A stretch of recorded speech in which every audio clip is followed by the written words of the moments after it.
with us is Paul Craig Roberts on something he's been predicting for the past year or so, that there would be an attempt to assassinate Donald Trump. Paul, it's unfolding. What do you think? What's your reading? Yes. Well, I was predicting a deep state assassination of Trump because he's a threat to their power. And we don't know for sure that this was a deep state threat. Uh, we could blame it all on incompetence because we know that the Secret Service, like every federal agency under Biden, has been hiring according to race and gender and sexual preference and not according to competence. The Secret Service agents themselves have complained about this and have said that it's undermining their professionalism. So we could say, okay, it's incompetence. On the other hand, the incompetence is so great and so out of the ordinary. The fact that a sniper was allowed to be in full view on a building, armed, and Trump was not called off the stage, or no action was taken against the sniper until after he fired. These are very strange things. Paul, what astounds me is the flimsy excuses that have come out so far from Cheadle, the head of Secret Service, who was recruited by Joe Biden, according to reports. Anyway, she says there wasn't a sniper on the roof because it was sloped, so it was a health hazard. So we put the snipers inside the building. I mean, it seems so absurd. Their answers. I mean, beyond ridiculous. Yes, that's the whole problem. The answers make no sense, and the lack of professional treatment of this event makes no sense. It's too far outside the boundaries of what's supposed to have been done. So that's what raises the question: was this arranged, or they decide to let it happen?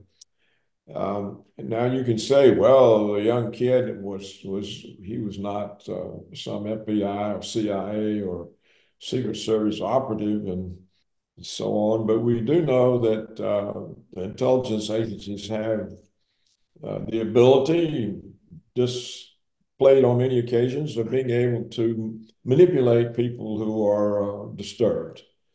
And so he could be another example of that. But what sort of hesitates me from concluding that it was an official attempt is the lack of a prepared narrative. Right, right. Normally, something like this, the minute it happens, the media starts giving the prepared narrative, whereas there wasn't one. Yeah. Now, possibly the prepared narrative expected the assassination to work, and they don't have a narrative for an assassination that didn't work. That may be that explanation, but the absence of a prepared narrative is bothersome. Yeah, Uh, it almost seems like it was a stand down order. Let the kid do it if the kid actually did do it. And as you say, it wasn't at all slick, such as with the Kennedy assassination. It was a much more refined operation. And here it was like amateur hour. So, I mean, again, as you say, it's hard to figure out what the hell was going on with this because it was so amateurish. right, very, very well, amateurish on the part of the Secret Service too. Yeah. You see that it's not just that the sniper may have not been a professional, but the Secret Service performance was amateurish. Yeah. So, what explains that? And um, people say it's too early to know, it's too early to know, but I think we already know all we're going to know. As time passes, they'll start inventing official narratives, and that'll all muddy the water. In fact, you see, Larry, they're now coming up with an official narrative that Iran was going to assassinate. Right. Well, clearly, this is not an Iranian agent. They're better than that. They're more It- competent than that. Yeah. And uh, all of a sudden they announce the Iranian plan. Suddenly the public has to be made aware. So it's a cover story, as you say. But Paul, no matter what it was, there are some parallels to the Kennedy assassination where you have somebody shoot the president, then you take out the shooter right away before he has a chance to talk. And Oswald escaped his own assassination for a little bit, but he was taken out fairly quickly. So there are those parallels where you have somebody shoot the president, then you shoot the shooter before he has a chance to talk. So yeah. even if it was amateurish, there are some intriguing parallels. Yes, there certainly are. The real question is how does somebody get into a secured area carrying a rifle, climb on a building? He's observed by people who point, point, point. Yeah, People go and tell the police, there's a man on the building with a rifle. Nothing happens. yeah, Nothing happens. So how do you explain it away? There was so many people saw this and tried to notify the police, and nothing happens, and nobody gets the president called off the stand. Nothing happens. It just until the shooting. yeah. And Paul, So here's something else interesting. I don't know if you saw the reports that came out late yesterday, where they arrested a guy in a ski mask with an AK-47 pistol with lots of rounds of ammunition outside the convention center. Now, why would somebody who's up to no good parade around in a ski mask, making himself obvious? So, is this an attempt to yeah, scare off convention goers yeah. or people that go to Trump rallies from now on? Well, you see, it may be, Larry, they do intend to assassinate him, and now they're creating all these possible assassinations people. So if it happens, the public is prepared. Either Iran got him, or a guy in a ski mask, or who knows what next. That these things may be staged in order to create the expectation among the public there are going to be more attempts on Trump. Well, when they prepare you to accept them, then the public will think they're coming from anywhere. Yeah. And Iran, crazy people. it'll Um, also and they don't necessarily associate the attempts with the government itself. scare people away from Trump's big outdoor rallies. That's another side effect of it. Yeah, You know. it could well do that. I Now, don't know that would affect the vote or not, but now, Paul, I'm expecting another Warren Commission type investigation. We know what a joke the Warren Commission was investigating the assassination of John F. Kennedy. So, I expect the same type of investigation. How about you? if they do an investigation, it'll be useless. They always are. The Warren Commission, the 9/11 Commission, the Nish report on Building 7. The investigations are always cover-ups. Yeah. Um, it's not clear they'll even do one. Uh, People are demanding it, but official investigations are always cover-ups. They'll never have one that comes out and has any real information. Now, the head of the Secret Service, when she was brought in allegedly by Joe Biden, one of her main goals is DEI, and also at least 33% of Secret Service agents should be women. Now, you notice when they swarmed Trump after the bullets flew, there were two women there, much shorter than Trump. They couldn't protect his body. So that's another insanity. In the interest of equity and inclusion, diversity, and all that, they send in short women that can't protect him with their own bodies like the big guys were able to do. Yeah, yes, that's true. But you see, throughout the government, what's important is diversity and inclusion, and nothing else. And and it's not just the Secret Service; it's the military, it's everything, and it's the same now in the corporations. They're Yeah, doing the same thing. yeah, So, a white heterosexual guy can't get a job. And can't And be for this one, he can't get promoted because there's too many. right. So, the same thing happened. It happening everywhere. It happened some years ago to the British police. British police, tall guys, they looked even bigger with those big helmets. And now they got these little bitty people, petite women, little Asians. I mean, the police has lost its character. It's no longer intimidates anybody. Yeah, right. And so when you try to give the man's role to everybody, it doesn't work. And I think this inclusion stuff is making the entirety of the government unprofessional.